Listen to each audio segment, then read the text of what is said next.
Willow is the latest champion to hit Paladins if you didn't know already. It's a fairy and flutters around doing lots of AoE damage, and a lot of people have called her overpowered or think that she is frustrating to play against. Now part of this is to do with her seedling and the explosive damage that can do, especially when you put it with the legendary card called Scorn, which makes each of the seedlings do 850 damage base if they're close enough and the max damage.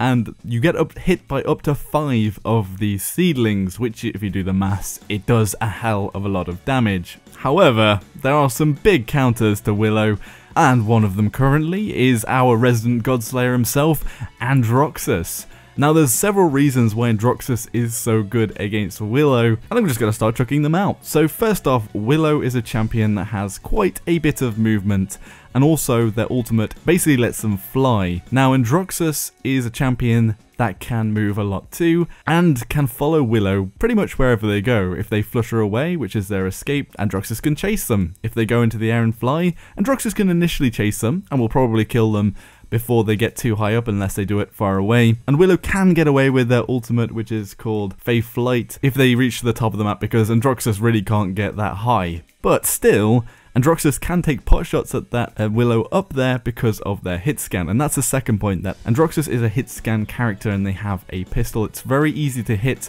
the Willow even if they are flying, even if they are dodging, because of the way the weapon works. It isn't like the projectiles like Dragos or Willow itself, where the projectile has travel time. The hit scan will hit immediately after the click, and with some calculations on the bullet, but it makes it very easy to shoot down this Willow. Androxus also does 100 more damage than Willow, 600 versus Willow's 500, and Androxus' shot is every 0.5 seconds, meaning there's 1200 damage every second, versus Willow's 750 damage per second, as they are 500 every 0.75 seconds. One thing to consider is Willow's projectiles and damage don't have any drop off if they are further away or not, but they do have drop off if you hit next to the champion or around the champion. But also on Androxus' side is headshots, and that means that effectively if you can get headshots with Androxus, you're going to be doing way more damage than the Willow will be able to put out. What we're talking about is the legendary Blast Flower. What it does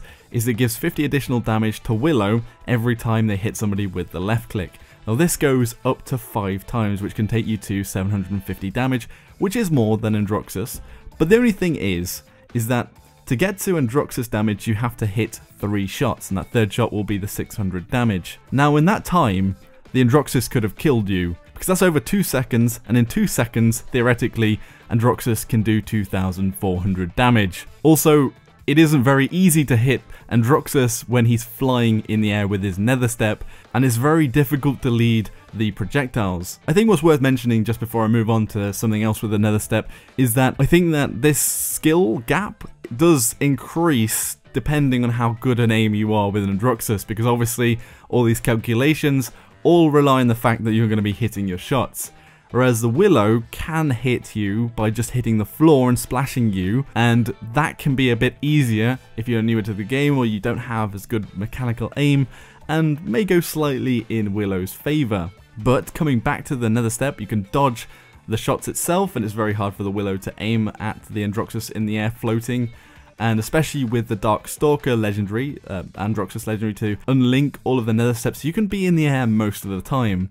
And one of the biggest things about Willow is their seedling, and that seedling I talked about before, the 850 damage, especially if you're using the legendary over those 5 seeds. Androxus can just nether step away from these, and even pretty much in most engagements you'll be fighting the Willow from the air unless you come behind them and you're just going to burst them down, and that'll mean that the seeds will never have an effect on you because they're on the ground and they can't do anything to you as an Androxus. Worth talking about on Willow's side is Dead Zone. It's a toxic spore that prevents all healing in the area for 4 seconds and has basically a 2-second dot once you leave the area. That's okay against Androxus because basically what you want to do against Androxus is stop them from healing whilst they're nether stepping. So a lot of Androxus use Darkstalker, the nether step legendary card, which makes you nether step a lot. And the card in the deck, I can't remember off the top of my head, it's like something like Netherwalker or something. And it basically heals you every time you nether step, and that can basically impede Androxus a little bit if you're taking him on 1v1, but for the most part it's not going to have that much effect. As with the damage, I think in most occasions, they're going to kill you anyway. And also, if they're nether stepping in the air and you're trying to get them with your right click, then they're not going to come on the ground to be dotted anyway. Like I mentioned, you can kind of escape in the air with your ultimate if you go to the very top of the skybox, because it's very hard for the Androxus to follow you up there, even with the full nether step. But like I say, the Androxus can still do damage to you up there by hit scan firing at you, even though the minimum damage is reduced a lot because of how far away they'll be. But still, a lot of the time it would be hard for you to aim at somebody because your projectiles are so slow and they'll be able to move away. And if an Androxus is really concentrating on you, they'll probably be in the air anyway, and they'll be doing damage to you, and you probably won't be able to do damage back. On Androxus as well, finally, the reversal, the ability to throw back the damage that is done to him in front of him, works really well on AoE damage, and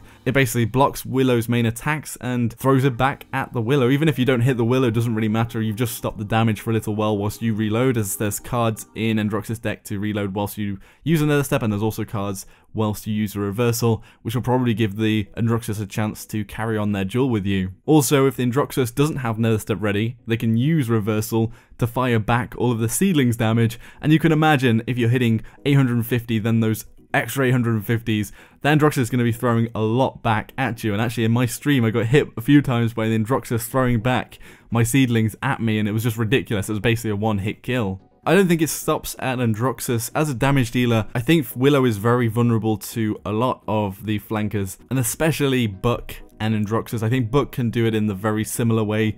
Their jump with the jump legendary, they can jump in and out, their leap even, and that means that they can leap away from your seedlings, so you can come back again to finish you off. And they can leap into the air and sort of chase you when you're fluttering, and they've got more movement than you have really. Until of course you go into your Fey Flight, your ultimate, because then they're going to have a bit more of a hard time to follow you than an Androxus does. A Kinessa also is going to find it easier to pick you off if you do go into Fey Flight, and really any of the hit scan characters are going to be a bit of trouble for you as a Willow. I think perhaps people are playing Willow a little too aggressively at the moment, and maybe they'll change, but they're often caught out in positions where they don't want to be, away from enemies, flanking themselves, and Willow isn't a great champion at dueling.